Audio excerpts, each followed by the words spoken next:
Hello everyone, Amit Yadav here and इस video में discussion होने वाला है ऑप्टिकल इंस्ट्रूमेंट से रिलेटेड ये वीडियो रहेगा। एंड इसमें जो हम सबसे पहले पढ़ने वाले हैं वो सिंपल माइक्रोस्कोप पढ़ने वाले हैं। ज़्यादा आपका टाइम नहीं वेस्ट करेंगे इंट्रोडक्शन में, सीधा वीडियो पे चलेंगे, सीधे टॉपिक पे चलेंगे। लेकिन उससे पहले मैं बता दूं ये वीडियो उसी सीरीज़ में है जिस सीरीज़ में मैंने ऑलरेडी वीडियो अपलोड कर रखे हैं 12th क्लास के लिए। रे ऑप्टिक्स से रिलेटेड मैंने एक पूरी प्लेलिस्ट तैयार करी हुई है। उस प्लेलिस्ट में लास्ट वीडियो था जिसमें डिस्कशन हुआ था the refractive index of prism. Refractive index का फॉर्मूला निकाला था, आप सभी को पता होगा अगर आपने वो वीडियो देखा है या फिर पहले भी आपने कहीं से पढ़ा है तो n इज इक्वल टू आपने पढ़ रखा होगा sine a plus delta m by 2 और sine a by 2। This is the refractive index of the prism. And यहां पर क्या होता है, refractive index of the prism. ये काफी इंपॉर्टेंट फॉर्मूला होता है जिसके हेल्प से हम लोग refractive index, angle of prism and minimum deviation find out करते हैं किसी भी प्रिज्म के लिए। लेकिन इस वीडियो में डिस्कशन होने वाला है सिंपल माइक्रोस्कोप का। सो चलिए हेडिंग लगा लीजिए, simple microscope. Simple microscope heading लगाने से पहले छोटी मोटी बातें और हम लोग करेंगे। 10th क्लास में था विजुअल एंगल, तो आपका ये जो भी रहेगा ये किससे रिलेटेड रहेगा, ऑप्टिकल इंस्ट्रूमेंट से रिलेटेड, ऑप्टिकल इंस्ट्रूमेंट से रिलेटेड रहेगा। सो मैं बोल रहा था विजुअल एंगल के बारे में। विजुअल एंगल एक्चुअली होता क्या है, वो एंगल जो कोई भी ऑब्जेक्ट आपकी आंख पे बनाता है। तो एक सिंपल सा टॉपिक है, 10th क्लास का है, लेकिन फिर भी यहाँ पे थोड़ा सा इसके बारे में जानना जरूरी है। हम यहाँ पे एक सिंपल सा एक्सटर्नल डायग्राम बना लेते हैं आंख का। ड्राइंग पे ध्यान मत देना, ठीक है। आंख के अंदर लेंस रहता है जो कि कन्वर्जिंग होता है, ओके। अब यहाँ इस साइड में आंख में क्या होता है, रेटिना होती है, ठीक है। जहां पर रेज कट करती हैं तो क्या मिलता है आपको, इमेज मिलता है जो ऑब्जेक्ट आपकी आंख के इन फ्रंट ऑफ में रखा होगा। सो एक सिंपल सा मेन एक्सिस डिसाइड कर लेते हैं और उस पर ऑब्जेक्ट रखते हैं। ऑब्जेक्ट सेम हाइट के हैं, दो ऑब्जेक्ट हैं, A B object same height पे है, लेकिन हम पोजीशन चेंज करके एक दूसरा ऑब्जेक्ट सेम हाइट पे रखते हैं, A dash B dash. A B और ए डैश बी डैश का जो हाइट है वो आपस में कैसा है, सेम है। मैं वीडियो में नहीं दिख रहा हूँ, मेरा दिखना इंपॉर्टेंट नहीं है, जो है वो दिखना चाहिए। सो ए बी और ए डैश बी डैश का हाइट सेम है। लेकिन अगर आप ध्यान से देखो, ए बी से अगर हम रेस को लेके जा रहे हैं तो कुछ इस तरह से यहाँ पे इंटरसेक्ट करेगी जाके, और अगर हम बी से रेस को लेके जा रहे हैं तो कुछ इस तरह से इंटरसेक्ट करेगी। तो अगर मैं इस लेंस के मेन एक्सिस के अकॉर्डिंग देखूं, लेंस के मेन एक्सिस के अकॉर्डिंग देखूं, रेटिना से कंपेयर कराऊं, तो आप ध्यान से देखिए इस चीज को। जो आपका ऑब्जेक्ट बहुत ज्यादा पास में था उसने एंगल ज्यादा फॉर्म किया है, और जो ऑब्जेक्ट थोड़ा सा दूर था उसने एंगल कम फॉर्म किया है। मतलब उसका जो एंगल था वो छोटा था, किसके कंपैरिजन में, ए डैश बी डैश के कंपैरिजन में। तो जो एंगल फॉर्म कर रहा है कौन, A dash B dash angle form कर रहा है is much greater than, much नहीं ग्रेटर देन बोल सकते हैं, जो एंगल फॉर्म कर रहा है ए बी। तो यहां से एक चीज पता चलती है आपको कि कोई भी ऑब्जेक्ट जितना नियर अबाउट आपके आंख के आएगा उतना ही बड़ा एंगल बनाएगा, और ये जो एंगल होता है ना इसी को विजुअल एंगल बोलते हैं, ठीक है। और ये विजुअल एंगल दो टर्म से डिसाइड करा गया है, एक वो जो ऑब्जेक्ट बनाता है और एक वो जो इमेज बनाता है। यहीं से मैग्निफिकेशन पावर निकल के आती है किसी भी माइक्रोस्कोप टेलीस्कोप के लिए। उसका फॉर्मूला होता है बीटा अपॉन अल्फा। फॉर्मूला क्या होता है मैग्निफिकेशन पावर का, बीटा अपॉन अल्फा। ये है क्या आपका, ये है मैग्निफिकेशन पावर, ये है मैग्निफिकेशन पावर, जिसमें क्या रहता है बीटा अपॉन अल्फा। बीटा क्या है, बीटा यहां पर है angle formed by image, angle formed by image. और अल्फा क्या है, ये सब चीजें नोट करते हुए चलिएगा, एंगल फॉर्म्ड बाय ऑब्जेक्ट। ये एंगल कौन बनाता है, ऑब्जेक्ट बनाता है। So beta upon alpha. यहां पर एंगल का रेशियो रहता है क्या, इससे पहले मैग्निफिकेशन, लीनियर मैग्निफिकेशन के बारे में पढ़ा था जिसमें हम लोगों ने क्या जाना हुआ था, लेंसेज से रिलेटेड। तो वहां पर लीनियर मैग्निफिकेशन का फॉर्मूला क्या होता था, m is equal to I upon O. शायद आपको याद हो, आई ये हाइट ऑफ द इमेज होता था और ओ हाइट ऑफ द ऑब्जेक्ट होता था। तो वहां पर हाइट का रेशियो लेते थे, यहां पर किसका रेशियो लेना है, एंगल का रेशियो लेना है। मतलब जब हम ऑप्टिकल इंस्ट्रूमेंट की बात करेंगे, when we are talking about microscope, telescope, है ना, रिफ्लेक्टिंग टेलीस्कोप, तो उस दौरान हम फॉर्मूला क्या लगाएंगे, बीटा अपॉन अल्फा। तो बीटा यहां पर क्या है, एंगल फॉर्म्ड बाय इमेज, और अल्फा क्या है, एंगल फॉर्म्ड बाय ऑब्जेक्ट। ये बेसिक है और हम पढ़ने क्या जा रहे हैं, सिंपल माइक्रोस्कोप। तो विजुअल एंगल से रिलेटेड आपको थोड़ा सा फील हुआ। एक सिंपल सा एग्जांपल देते हैं आपको। ये आपका मार्कर है, थोड़ा सा डिस्टेंस पे हम पूरा देख पा रहे हैं, ठीक है, इजिली दिख रहा है।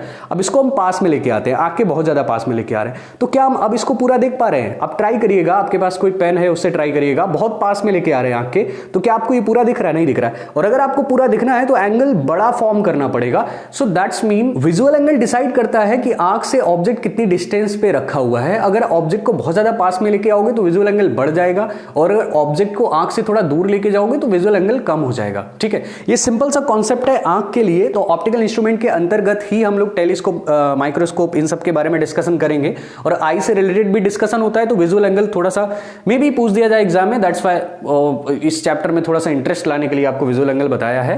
वैसे 12th क्लास में ये सब चीजें नहीं पूछी जाती हैं।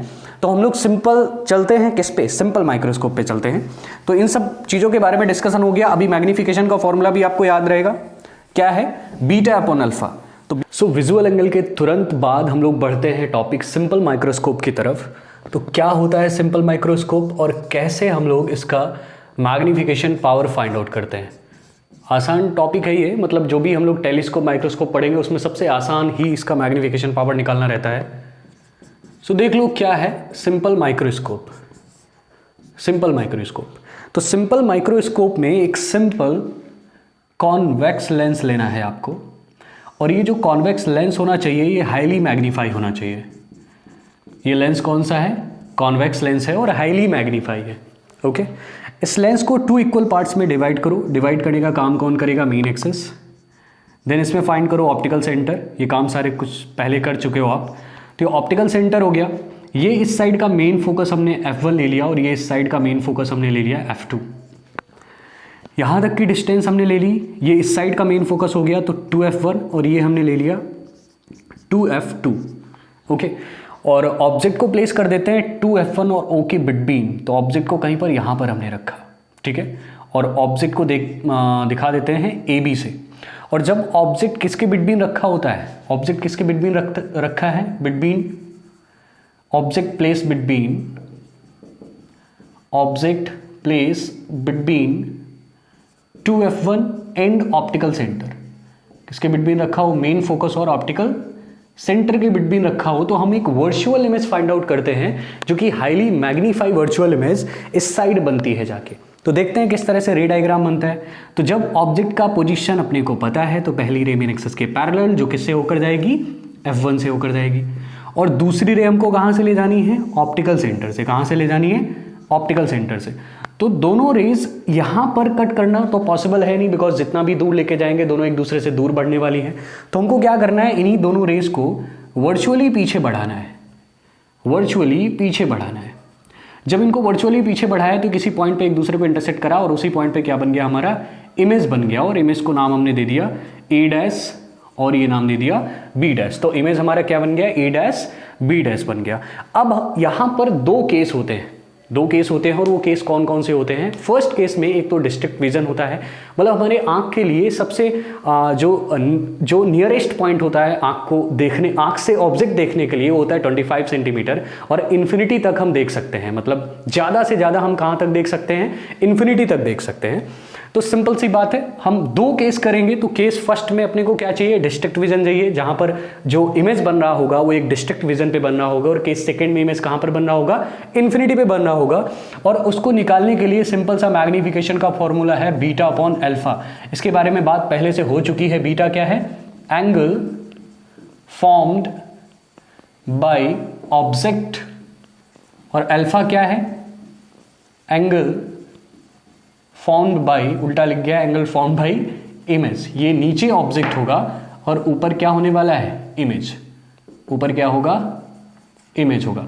तो जो बीटा होता है वो एंगल फॉर्म्ड बाय इमेज होता है, और अल्फा क्या होता है? एंगल फॉर्म्ड बाय ऑब्जेक्ट होगा। तो केस फर्स्ट की बात करेंगे, सबसे पहले केस फर्स्ट की बात करेंगे। तो केस फर्स्ट में क्या है? When image formed at district vision. Image कहां पर बन रहा होगा?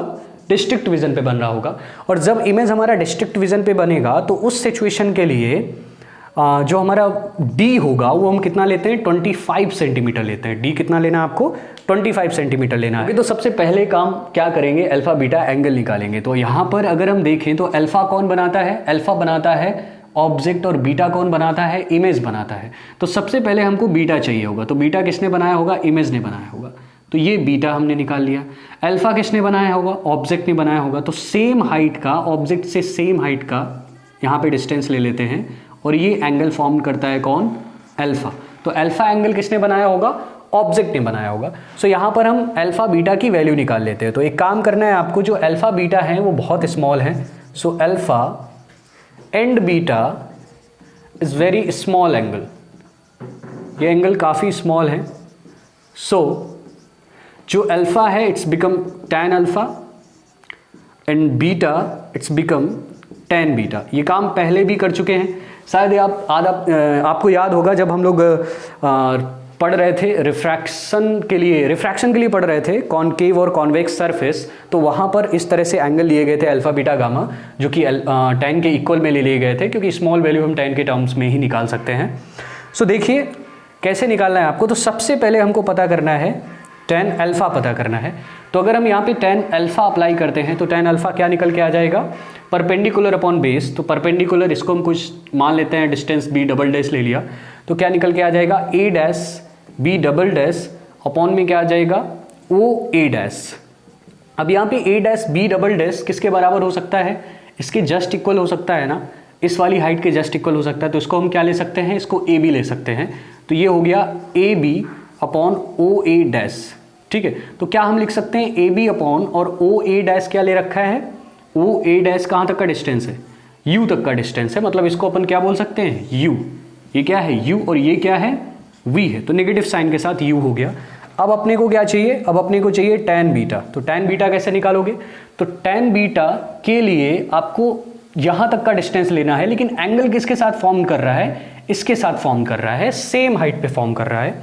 तो क्या आपका आ जाएगा, अगर हम चाहें तो लेके चलें, क्या लेके चलें, ए बी और डिस्टेंस क्या हो जाएगा, ओ ए। सो ये क्या बन जाएगा, ए बी अपॉन, और ये क्या बना लेगा, सॉरी ये वी होगा, ये क्या होगा, ये माइनस का वी होगा, और ये क्या हो जाएगा यू, जो कि नेगेटिव साइन के साथ होगा। सो दोनों की वैल्यूज पुट करनी है आपको।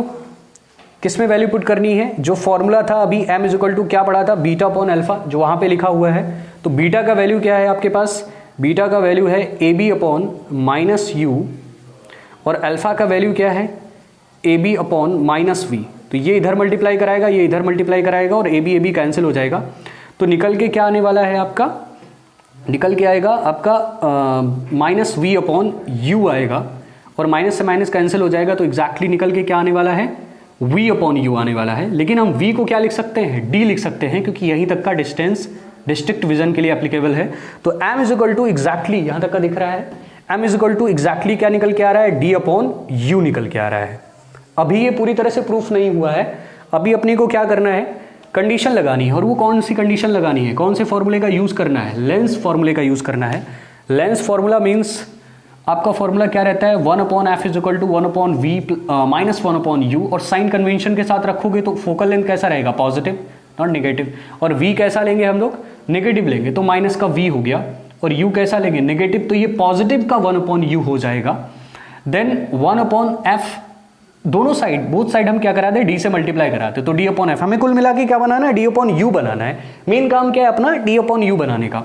तो ये d अपॉन एफ हो गया, ये हो जाएगा माइनस का d अपॉन वी, वी का मतलब ही d है, मतलब इसी को डिस्ट्रिक्ट विजन बोला है, तो प्लस 1 अपॉन यू हो जाएगा, इससे ये कैंसिल होगा।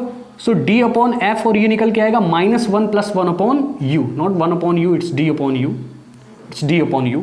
तो इसको अगर हम लिखेंगे तो d upon U is equal to क्या निकल के आने वाला, 1 प्लस d अपॉन एफ। अब इसकी वैल्यू आपको कहाँ पुट करनी है, यहाँ पे पुट करनी है। यहाँ तक का दिख रहा है, इसकी वैल्यू यहाँ तक का नहीं दिख रहा है, सॉरी, चलो इसके आगे लिखता हूँ, शायद आपको दिखाई दे, बोर्ड में यहाँ तक का नहीं दिख रहा होगा। सो क्या निकल के आने वाला है, इधर निकल के आने वाला है। जब ये कैंसिल हो जाएगा तो minus 1 plus D upon U बचेगा। So that's mean D upon U निकल के आएगा क्या, 1 प्लस डी अपॉन एफ। अब इसी डी अपॉन यू का वैल्यू आपको यहाँ पुट करना है। जब इसका वैल्यू आप यहाँ पे रख देंगे, इसका वैल्यू यहाँ पे रख देंगे, तो एग्जैक्टली एम का जो फॉर्मूला मिलेगा वो 1 प्लस डी अपॉन एफ मिलेगा। यही मैग्निफिकेशन का फॉर्मूला होता है फॉर द फर्स्ट केस। और ये कौन से केस के लिए एप्लीकेबल है? जब आपका ऑब्जेक्ट कहां पर रखा होगा, ये दिख रहा है ना यहां तक का, जब ऑब्जेक्ट आपका कहां पर रखा होगा, सॉरी ऑब्जेक्ट नहीं, जब इमेज आपकी कहां पर बन रही होगी, डिस्ट्रिक्ट विजन पे बन रही होगी, मतलब नियरेस्ट पॉइंट पे बन रही होगी, तब क्या निकल के आएगा? 1 + d/f निकल के आएगा। ये नोट कर लिया हो तो मैं इसको रब करता हूं, फिर आगे बढ़ते हैं। देखिए क्या बनेगा। अभी क्या होगा, अभी हम बात करेंगे केस सेकेंड की। अभी किसकी बात करेंगे? केस सेकेंड की बात करेंगे। तो केस सेकेंड में क्या होगा? केस सेकेंड में when image formed at infinity, image कहां पर बन रहा हो? इन्फिनिटी पे बन रहा हो, तो सीधा लगा दो lens formula 1/v -1/u sign convention के साथ 1/f -1/infinity, मतलब हमारा v क्या हो गया? इन्फिनिटी हो गया। ये माइनस का था तो प्लस का 1/u हो गया। d से मल्टीप्लाई करा दो बोथ साइड, सो d/f। ये आपका ये वाला टर्म क्या आ जाएगा? माइनस का d/infinity और ये प्लस d/u, और ये टर्म क्या हो जाएगा? 0। तो एग्जैक्टली जो d/u था वो क्या निकल के आ गया? d/f निकल के आ गया।